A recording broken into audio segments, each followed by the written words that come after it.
बेळगावात काळा दिवस करण्यात आलाय। महाराष्ट्र एकीकरण समितीने कर्नाटक सरकारचा निषेध केलाय। धर्मवीर छत्रपती संभाजी महाराज उद्यानापासून निषेध फेरी निघाली। काळे कपडे परिधान करून काळ्या फिती बांधत हा निषेध व्यक्त करण्यात आला। परवानगी नसतानाही ही निषेध फेरी काढण्यात आली।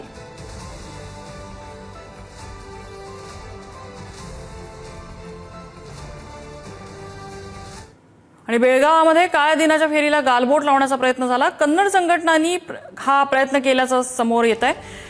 पोलिसांनी 20हून अधिक कन्नड कार्यकर्त्यांना अटक केलेली आहे।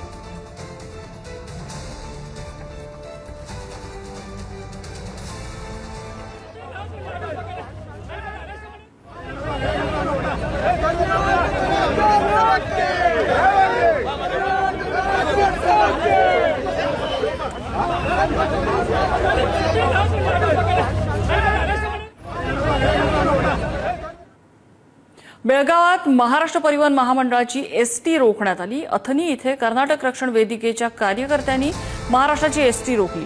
मराठी भाषिकांनी काळा दिन पाळल्यामुळे महाराष्ट्राची जत अथणी बस रोखण्यात आली। अनुमती